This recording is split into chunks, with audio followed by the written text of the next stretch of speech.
Hey my beautiful Tauruses, welcome back to the channel if you've been here before. If not, welcome. My name is Priscilla Bernstein. I'm a soul alignment specialist and I'm here to help you align every area of your soul to get back into order with your soul desires and your soul purpose. And this is going to be Taurus's September reading. If you have not worked with me before, you can book a reading or a session down below. All the links to my website are down below, and the extended reading will be posted on Patreon later today. Be sure to watch your rising and moon sign as well to get the overview, the full overview of what is in store for you this month, Taurus. All right, let's get started. Let's see what Spirit has in store for you, Taurus. Thank you. We have the Eight of Swords reversed, the Six of Wands, and the Six of Swords upright. All right, what are the lessons my Tauruses are learning this month, please? What are the lessons? Thank you. We have the Lovers and the Hanged Man reversed. All right, what is the spiritual guidance, please? The Five of Pentacles. And the overall energy of the month, please, Spirit. What is the overall energy of the month, please? Thank you. We have one that turned around, so I'm going to pull that. We have the Nine of Cups reversed and the Sun upright. All right, I'm going to pull some clarifiers now for you. And then we will get into the full reading. I hope you guys have had a good September so far. We are about to enter into Mercury retrograde on the 9th, and after that we are going to have a full moon the following day on the 10th. A lot came out for your clarifiers for that second stack of the lessons that you're learning, Taurus. So interesting. We'll see what comes through there. But if you would like to know more about that, I've posted a ton about the full moon and Mercury retro on my Instagram. So please follow me over there. You can check that out.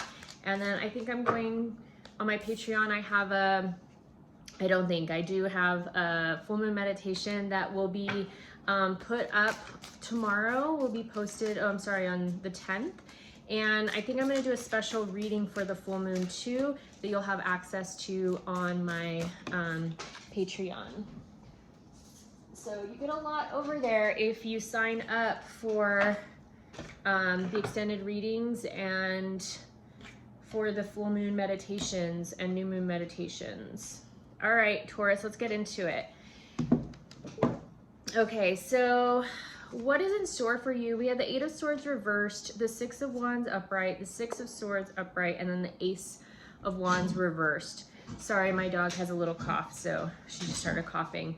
All right, so the Eight of Swords reversed, you're coming out of this like self-inflicted prison, I feel like. You've kind of have been alienating yourself or pulling yourself into this self-imposed prison. The Eight of Swords is all about that, but I feel like you're coming out of that. You're coming out of this way of thinking or this perspective and this way of looking at things. And with that, you're starting to see a clear path ahead. This Six of Swords is all about passage. It's all about the clear path. It's all about a current being opened for you and like the storm clouds parting and you seeing the way forward. So I feel like this is happening for you and you're about to step forward into possibly making a move towards a love attraction or something that is near and dear to your heart. You're going to be making some forward momentum there. This is what's in store for you. But we have the Ace of Wands reversed. You haven't yet taken that action. When we think about the wands, this is all about fire. It's all about action and it's all about spirit actually. So this feels very spiritually led, like something just pulled you up and out of the darkness and has like separated the clouds and shown you that way forward. So whatever that is, you haven't quite made that step or taken that step yet or made that leap of faith with spirit to move forward. But when you do, This card usually represents, like, if you're in a divine union, or I'm sorry, a divine, a twin flame relationship or a soulmate relationship. This is like the knight coming forward to bring his princess or queen the crown and to ask her to champion him, right? You know, I'm not exactly sure the terminology back in that day, but when they were about to joust or fight, they would give the queen something, or one of the ladies something, to as like a token of their love and affection. So ultimately what I'm feeling is there's going to be some movement towards something that is very near and dear to your heart, and it feels very much inspired, divinely inspired. So when you make that decision, you will make that step forward, but it's being spiritually led, okay? This goes beyond kind of what you fully desire just by yourself. This isn't like an ego desire. This is like almost a divine union. So that's why it feels more like a soulmate relationship or a twin flame relationship. And yeah, here we go. So the lessons that you're learning, we have the Hanged Man and the Lover's card. Here's that lover is there, you know? So because this one is upright, the Hanged Man is actually reversed. You have started to see things from a different perspective around this counterpart or this person in which you have this affection towards. But there's a lot of clarifiers that came out here. So let's see what those have to say. So we got the 10 of Wands reversed, the 9 of Pentacles reversed, the Son of Cups upright, the Sun reversed, the World reversed, the Hierophant reversed, the 5 of Pentacles reversed, the Father of Pentacles reversed, and then the 8 of Wands upright. Whew. Okay, so I'm going to kind of break this down card by card. What I'm seeing, so this is your lesson. This is what you're learning this month, Taurus, okay? You're learning how to step into relationship in a healthier way. You're learning how to be grounded in this sense of love and companionship and how you show up for somebody. And you can't just expect somebody to show up for you if you're not showing up for them. So you've started to see things in a different perspective. You're starting to see things from kind of less under the microscope and less from a facet and more from the whole, the picture of the whole, you know, the whole spectrum here. From like beginning to end, you're not focused on one thing. And so this 10 of Wands, this is all about like oppression. This is all about the 9 and 10 of Wands and the 9 and 10 of Swords are actually like 4 of the most kind of darkest cards in the minor arcana. And so this being reversed is telling me you've closed this chapter of like oppression, of holding down your feelings and being cut off to spirit, right? Not acknowledging what was coming through or like fighting it, right? So you're coming out of this time of oppression. You maybe have been working or had been too focused on your financial gain, on what you were doing in the world. And as Tauruses, you guys like the finer things in life. You like beauty and perfection. You like things to look a certain way, and you like to feel a certain way. You like to indulge in the finer things in life, right? And so money or prosperity, abundance is very, I would say it's very important to you, right? And so maybe you've been focused on really trying to build up that sense of wealth, that foundation of wealth and prosperity and abundance before you actually felt deserving of this love. But in reality, it's not about the money. It's not about what you have. It's about what you can give and show up for energetically in that relationship and with that person. And I think you're beginning to see that. I think you're beginning to see, like, maybe this was one of the things that was holding you back, or this is a lesson that you're learning, that it's not about the monetary gain or what you can bring to the relationship in a physical way. It's more about energetic, right? And so the 9 and 10 of, on the opposite side, the 9 and 10 of cups and the 9 and 10 of pentacles or coins are the most auspicious cards in the deck. And this being reversed, it's like you're working towards it, but I think you were too focused on it, and being too focused on it actually was like inhibiting not only you moving towards this relationship, but inhibiting the amount of money that was actually coming into your reality or the abundance. So we have the Son of Cups here. The Son of Cups is all about, you know, that kind of maybe Casanova energy, that burn hot, kind of go cold type of love. Like, this is the energy that you've been in, and you're learning how to really come forth in a way that is more sustainable. Not only showing up for yourself, but showing up for this other person, and whatever it is that's near and dear to your heart. Learning that it's worth the work that you're putting in, it's worth the effort. There's something here around not burning hot and cold, but like, where can you allow yourself to sustain that ember and create a flame and keep that flame going, right? As opposed to burn hot, turn cold, go back and forth, and then eventually the flame goes out. And I just saw 1111 right then. So then we have the Sun card. You've been really focused on yourself. You've been really feeding your desire, your life, but I think you're seeing this thing that it's not really paying off, or I guess having the payoff for the certain type of effect and conclusion in which you were wanting to see.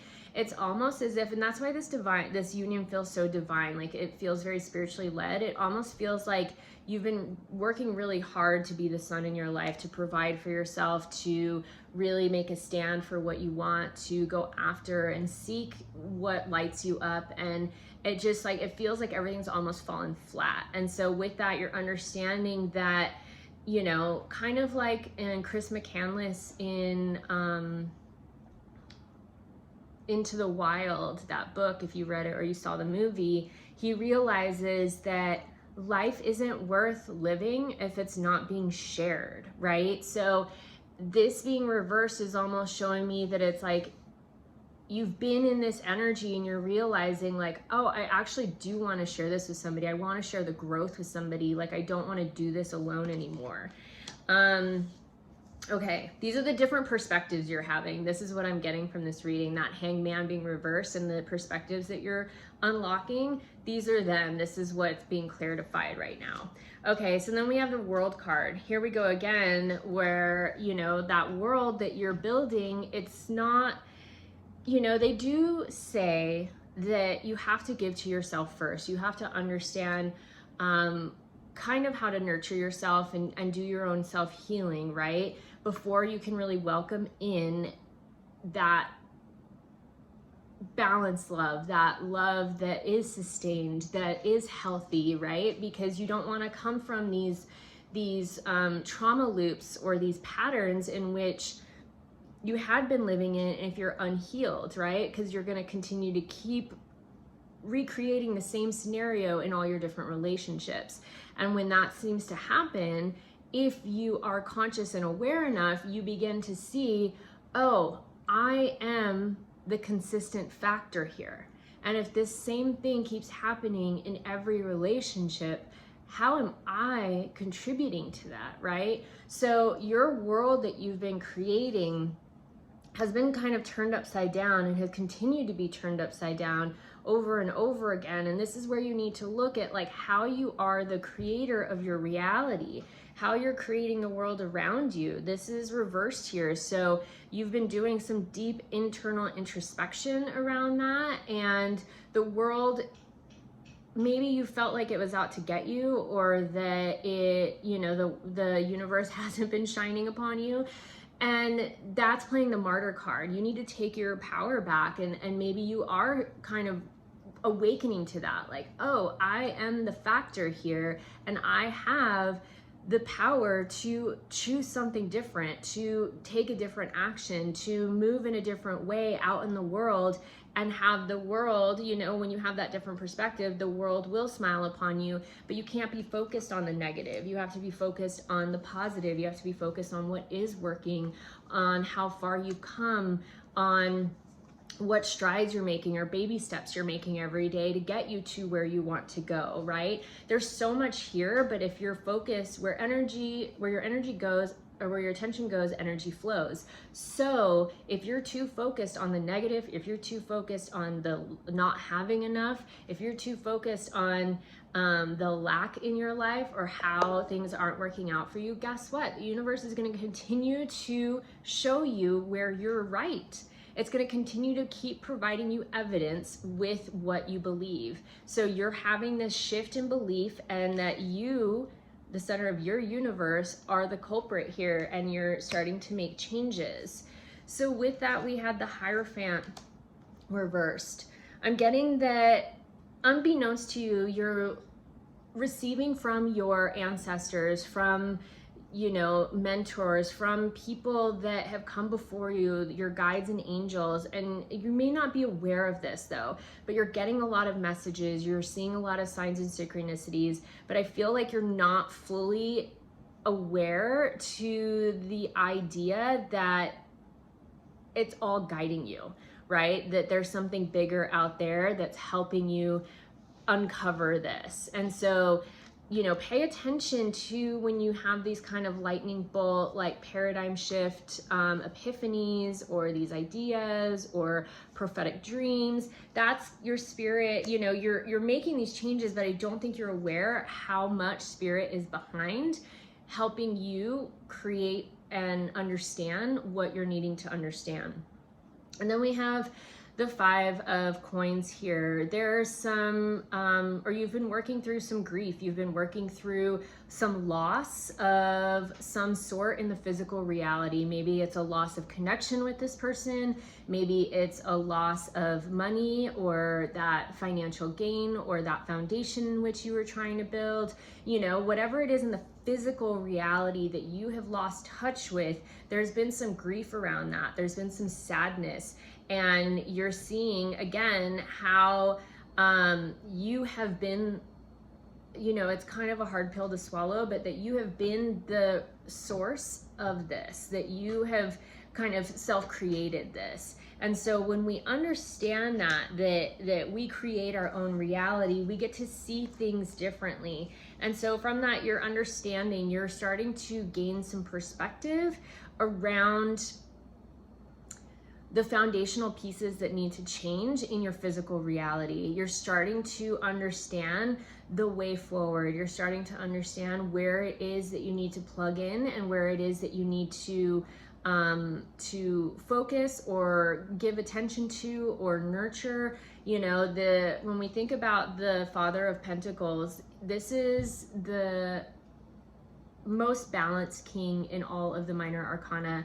And he has balance in every area of his life. So you're beginning this month, you're going to begin to see exactly what needs to change. And so you can have this fulfillment of being balanced in every area of your life. And again, it's going to come through these like lightning bolt insights. So pay attention. There's a lot of signs and synchronicities. There is a lot of spirits just like dumping messages and signs and synchronicities, sending you animal spirits, sending you angel numbers. They are literally pulling out all the stops, trying to show you and tell you what to do.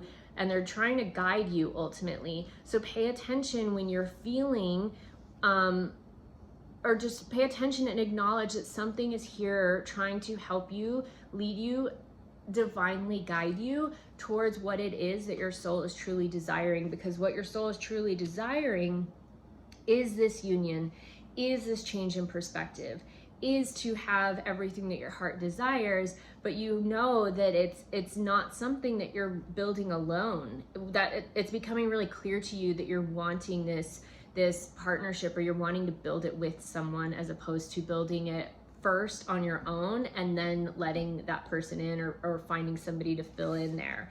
And so the divine guidance here, which is really interesting. So again, one of the darker cards in the deck, we have this Nine of Swords, right? And then the Five of Pentacles, which is sadness and grief, right? But the Nine of Swords is reversed. So you're still in a little bit of a grieving mode, you know? Spirit is saying that you need to feel it to heal it. You need to let it move through you in order for it to transcend, and in order for you to understand that this was self-inflicted or self-created, that, you know, like, that there's a grieving period to that ego death that has to happen in order to transcend and move on and birth into this new version of yourself, Taurus. And so with that, you are letting go of, I mean, this is a dark card. Look at that. It's like a claw and worms and eyeballs out and like, oof, a jawbone, all dissected, right? With all these like earthworms and stuff. And it's like, because this is reversed, it's the opposite. So you're coming out of this like kind of gruesome time of feeling like you've been hung out to dry, if that makes sense. Like that you've been cut up and cut out and hung up, and you know, like this grief has to happen, that healing has to happen this month, and Spirit's leading and guiding you towards that healing. So know that any sort of movement is going to be good for you this month, Taurus, and grounding your energy consistently. And so with that, what's really beautiful is that clear way forward is there for you, and the self-infliction is finished. So just know that you've already transcended. Now it's just a matter of moving it out of your physical form, okay, out of your physical field. And so with that, we had the Nine of Cups reversed and the Sun card again, but upright, and then the Ace of Pentacles. So the overall energy is you will be coming into and building your heart's desires. You're almost there, Taurus. That just know this is coming. It's just going to take a little effort on your part, right? A little bit of elbow grease, but continue to keep building yourself up, shining the light on yourself, shining the light on how far you've come and what you are receiving, and the new action steps that you're taking, right? This isn't out of selfishness of the ego anymore. This is almost like the sacred selfishness of the soul, and like shining light on the good, on how much you've changed or how much you've acknowledged and the changes that you are making, right? And with that, this new abundance is coming in. You're having this new start in the physical reality. So just know all of this is coming into your and available to you this month. All right, I'm going to pull a oracle card now, an oracle message for you. Cosmic journey. Yeah, you're on a cosmic journey right now. And there's one person here and then like a little family in this canoe, like floating off over this rainbow bridge, which is really funny. So, you know, just understand and reconnect back to source energy, to all that is, to acknowledging that we're one piece of a really big web that's all interconnected. You know, cross over that rainbow bridge, begin to align yourself and vision or sit in meditation with that partner, with that person that you're wanting to build this with. Even if you don't know exactly who it is, if you've never met them before, I feel like you have, but if you haven't, just imagine the feeling of them. Imagine what you would think they would look like, you know, like imagine what it would be like to have that family or have that life, you know, toggle to that future version of yourself that has it all, and allow the cosmic journey to unfold before you. All right, the last card I'm going to pull for you is going to be a moon card. This is going to be the energy that you need to kind of hold and stay in, sustain yourself in. Sovereignty, yeah. You are a king or a queen in your own right. You need to follow your sovereignty, your inner truth. The more that you're in tune with your guides and angels, the more that you're in tune with your soul and your higher self, the more you can make these decisions and choices in your life that are aligned to that truth. And if it feels good, take that step. If it doesn't feel good, don't take that step. Pivot until you find a step that does feel good, okay? The feeling sense, I just wrote an article on Elephant Journal. You can link to it on my Instagram, but it's called how to live an orgasmic fuck yes life. That's you living in your sovereignty and making choices aligned with your inner authority, with your inner truth. And I talk all about it in there, so you can link to that and read that if you'd like. But anyways, this is, you need to hold that you are the king or queen of your life, and you literally have to act as if you have it all. You have the kingdom. You need to create it in your mind, create it in your field, and then imagine that sovereign partnership, that king or queen that's going to come in and sit with you there. All right. I love you guys. I hope this was helpful. If it was, please share this with another Taurus. As I said, you can link to the extended reading on my Patreon. We're going to go a bit deeper into this reading if you want to know more. And be sure to watch your rising and moon sign here and then in the extended as well. All right, guys. See you on the next one. Peace. Happy September.